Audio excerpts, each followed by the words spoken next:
Siang itu, matahari memancar terik di langit biru tanpa awan. Panasnya seakan membakar aspal jalanan kecil yang membelah perkampungan. Angin yang sesekali berembus pun terasa seperti hembusan dari tungku. Kampung itu tampak hidup dengan suara anak-anak yang berlari-lari sambil tertawa, suara ayam berkokok, dan sesekali suara radio tua yang memutar lagu lawas dangdut pelan dari salah satu rumah. Di sebuah rumah kecil bercat hijau muda, tampak seorang pemuda berjalan cepat sambil menggenggam plastik putih berisi kue basah. Dia adalah Andi, 27 tahun, guru honorer di SD kampung itu. Pakaiannya sederhana, kemeja biru polos yang mulai pudar warnanya, celana kain abu-abu yang sedikit kusut, dan sandal jepit yang sudah aus. Wajahnya tampak kelelahan, namun sorot matanya teduh, mencerminkan seorang yang terbiasa hidup sederhana. Dalam benaknya, ia berpikir, ini pesanan terakhir, habis ini bisa pulang. Ibu pasti senang kalau semuanya lancar. Andi memang membantu ibunya berjualan kue basah. Sejak pandemi, penghasilan ibunya turun drastis. Untuk menambah uang belanja, mereka menerima pesanan kue untuk acara pengajian, arisan, atau hajatan. Hari itu, Bu Rahma, seorang janda parubaya yang dikenal aktif di pengajian kampung, memesan kue untuk acara tahlilan sore nanti. Rumah Bu Rahma tidak jauh dari warung tempat Andi mengambil pesanan sebelumnya. Hanya berjarak sekitar 50 meter. Ia berjalan melewati jalan sempit yang diapit pagar bambu. Sesekali ia berpapasan dengan tetangga yang menyapanya. Assalamualaikum, Endik Andi. Bawa kue lagi, ya? Sapa Bu Siti, tetangga yang sedang menyapu halaman. Andi tersenyum ramah. Waalaikumsalam, Bu. Iya, ini buat Bu Rahma. Katanya mau ada tahlilan.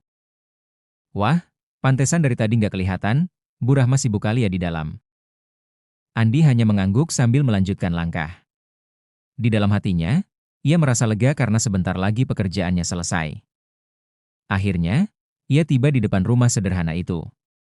Pagar kayu kecil terbuka, halaman bersih, dan beberapa pot bunga berjejer rapi. Dari luar, rumah tampak sepi. Pintu kayu bagian depan tertutup, tetapi tidak terkunci. Ia mengetuk pelan. Tok, tok, tok. Bu Rahma Aa, panggilnya pelan. Tidak ada sahutan. Ia menunggu sebentar. 5 detik, 10 detik. Masih sepi. Ia mencoba lagi, kali ini sedikit lebih keras. Assalamualaikum.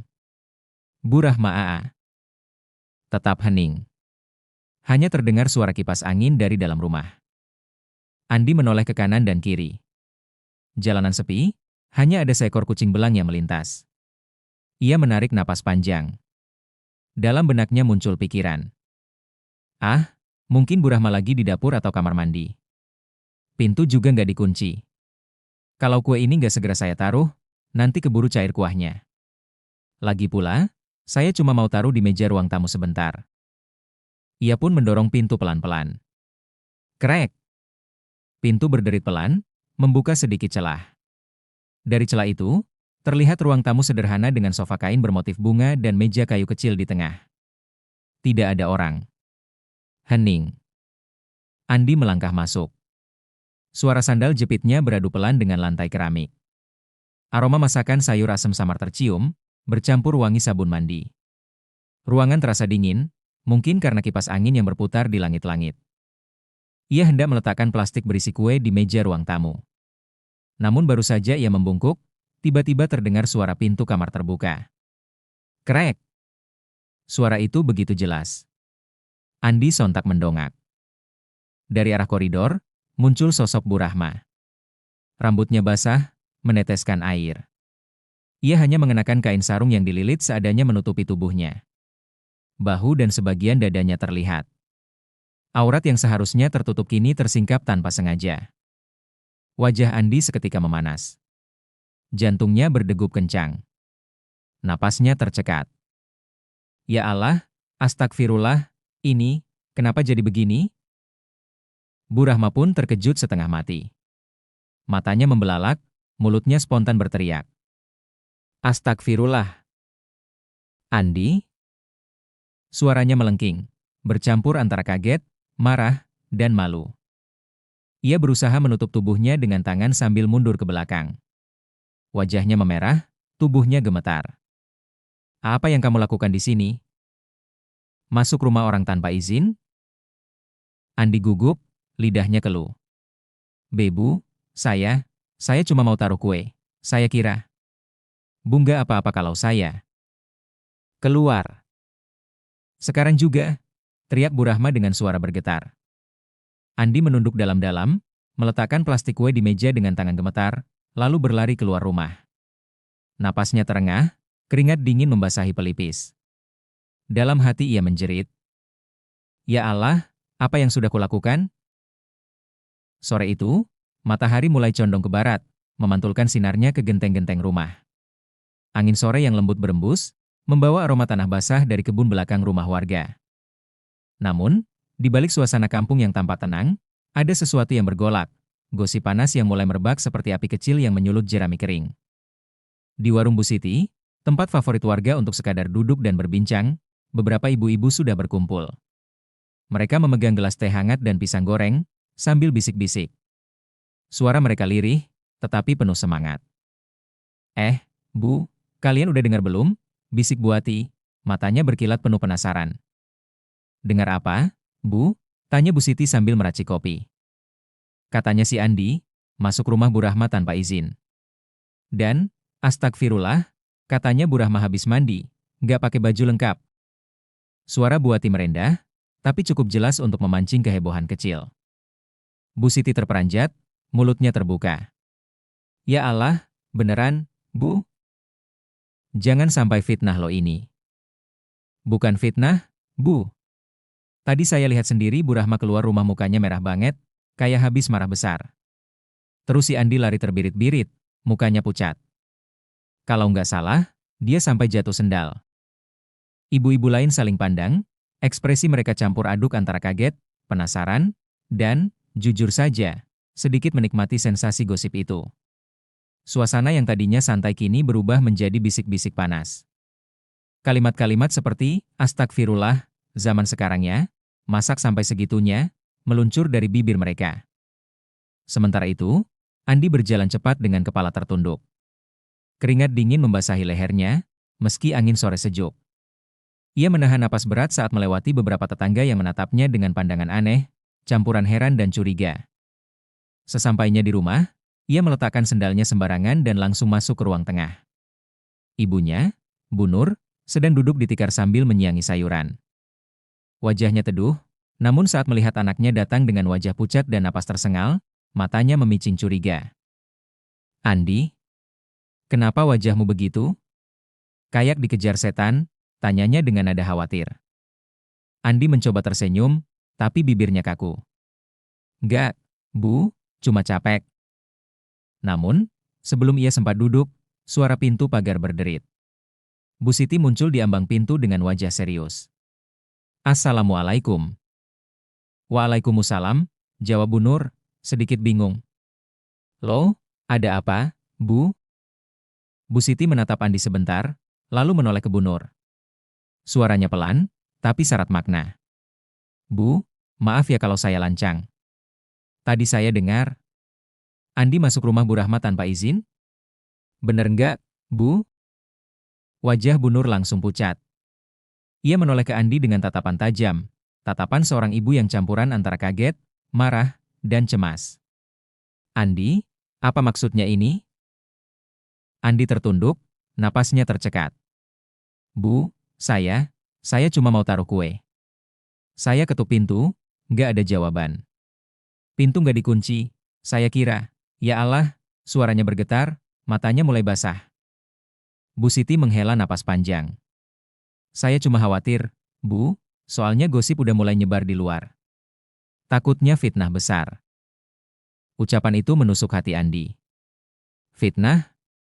Dadanya serasa diremas. Ia ingin berteriak, menjelaskan bahwa ia tidak berniat buruk. Tapi kenyataannya? Kesalahannya nyata. Ia masuk tanpa salam, tanpa izin. Dan kini, harga diri orang lain, bahkan kehormatan Bu Rahma, terancam karena kelalaiannya.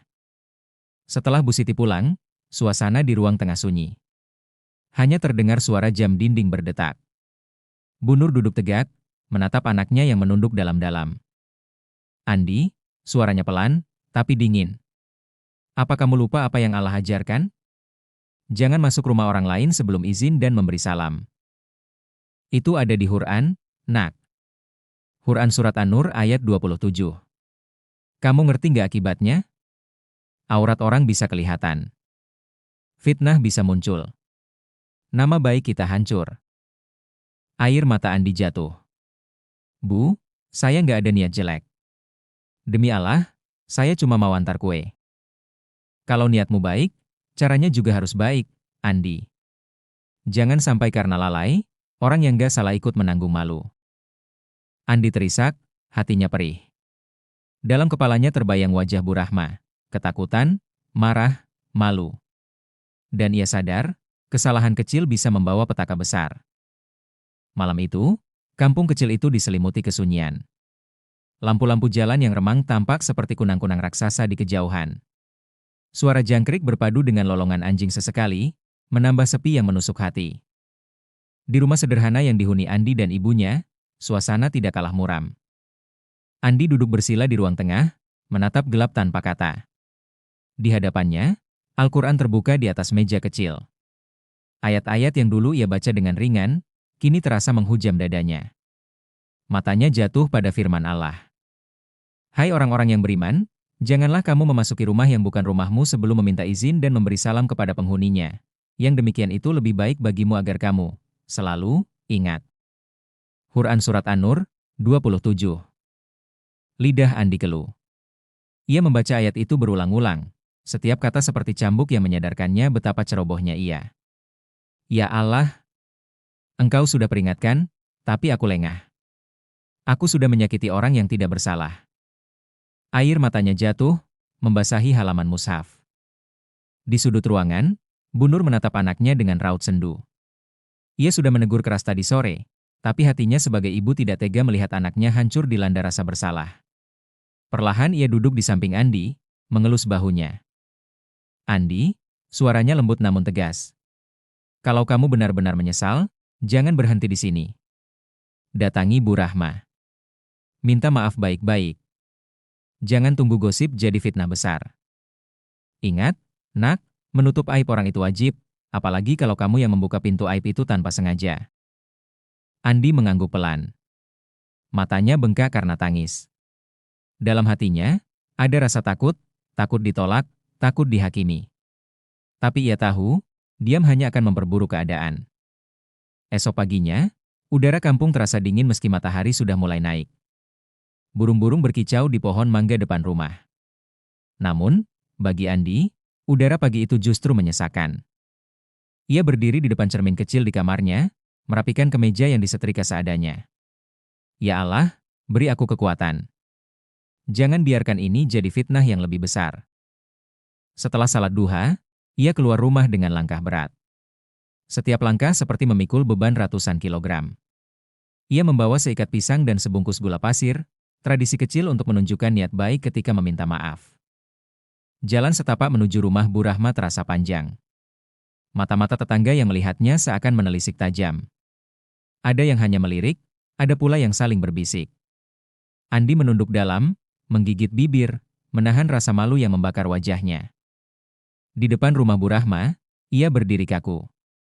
Tangan yang hendak mengetuk pintu gemetar. Nafasnya terengah, seperti orang yang baru saja berlari jauh. Dalam hati, ia mengulang istighfar. Astagfirullah. Astagfirullah, ya Allah, lembutkan hatinya. Akhirnya ia mengetuk pelan sambil mengucap salam, suaranya lirih tapi jelas. Assalamualaikum. Tidak ada jawaban. Ia ulangi lagi, kali ini lebih mantap. Assalamualaikum warahmatullahi wabarakatuh. Pintu berderit. Muncul sosok Bu Rahma dengan jilbab sederhana, wajahnya lelah, mata sembab seakan habis menangis. Ia berdiri tegak, menatap Andi dengan sorot yang sulit ditebak, antara marah, kecewa, dan mungkin sedikit iba. Andi menunduk dalam, hampir menyentuh tanah. Suaranya bergetar ketika berkata, Bu, saya datang untuk meminta maaf. Saya salah besar. Saya masuk tanpa izin. Saya tahu itu dosa. Itu melukai ibu. Saya mohon, maafkan saya. Suasana hening. Hanya suara angin yang menggoyang daun-daun pisang di halaman. Bu Rahma menghela napas panjang. Lama ia diam, membuat jantung Andi seakan berhenti berdetak. Akhirnya, ia berkata pelan tapi jelas. Andi, kamu tahu nggak, perbuatanmu kemarin itu hampir bikin saya hancur? Kalau sampai orang-orang salah paham, saya bisa kehilangan harga diri. Andi terisak. Saya tahu, Bu, saya siap tanggung akibatnya. Tapi demi Allah, saya nggak ada niat buruk. Saya cuma bodoh, Bu. Hening lagi. Lalu, perlahan, Bu Rahma menghela napas panjang, menunduk sejenak, lalu menatap Andi dengan mata berkaca-kaca. Saya maafkan kamu, Andi, tapi janji, jangan pernah ulangi lagi. Allah mengajarkan adab itu bukan main-main. Salam dan izin itu menjaga kita dari dosa besar.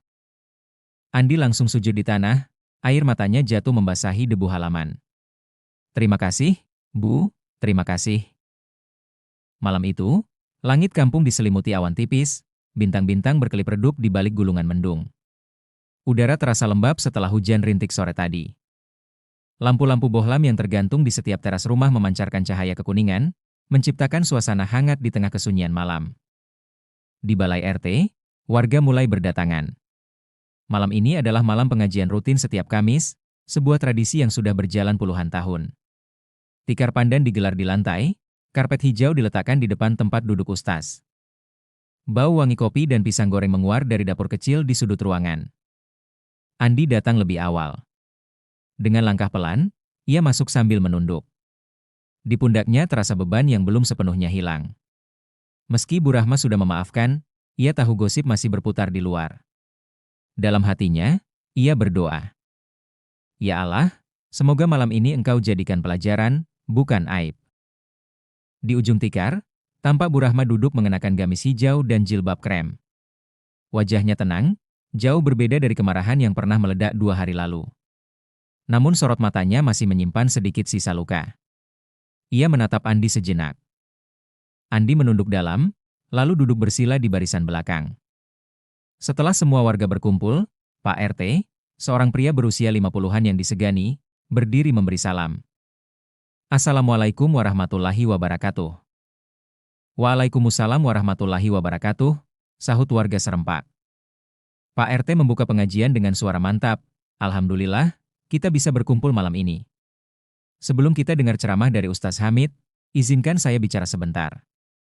Ada hal penting yang harus jadi pelajaran bersama.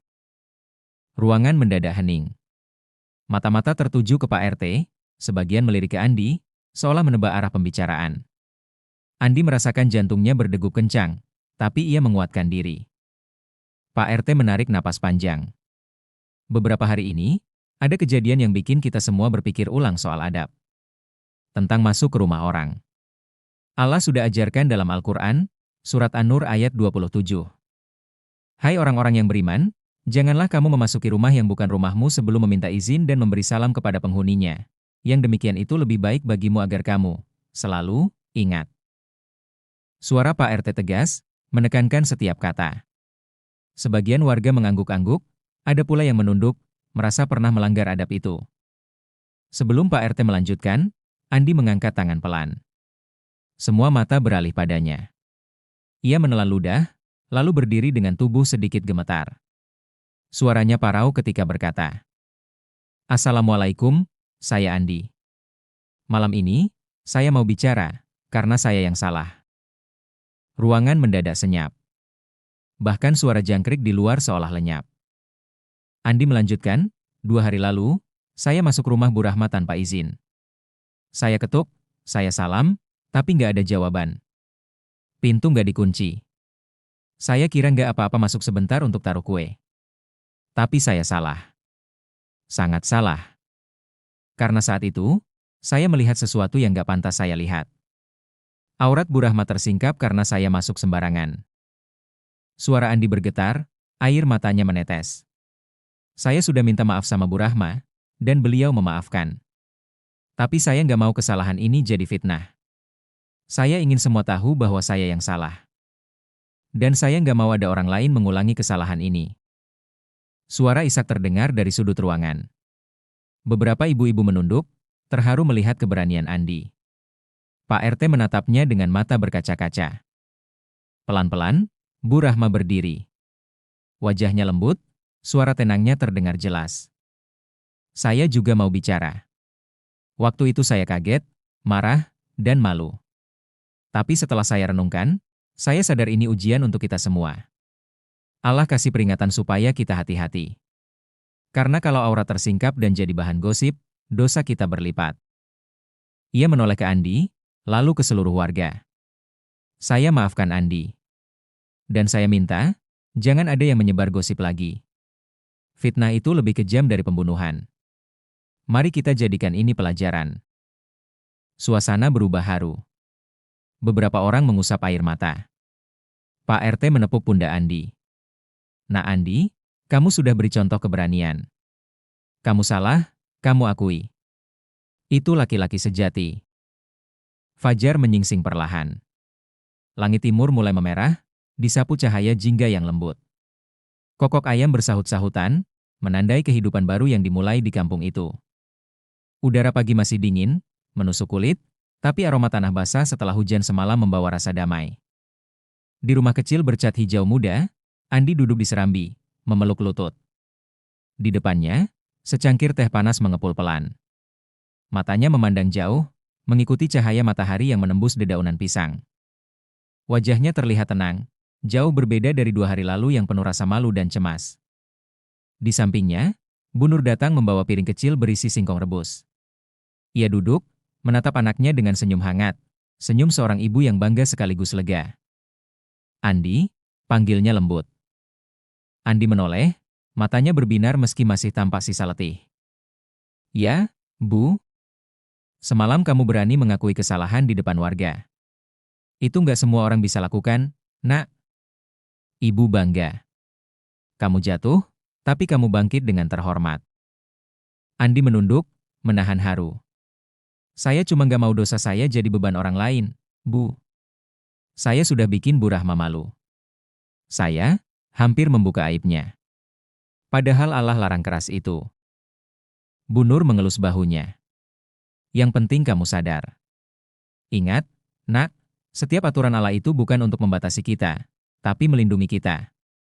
Kalau kamu ingat Quran Surat An-Nur ayat 27, kamu nggak akan lalai. Salam dan izin itu bukan basa-basi, tapi benteng dari fitnah. Andi mengangguk pelan, kata-kata ibunya menusuk hati dengan lembut. Dalam diam, ia mengulang dalam hati.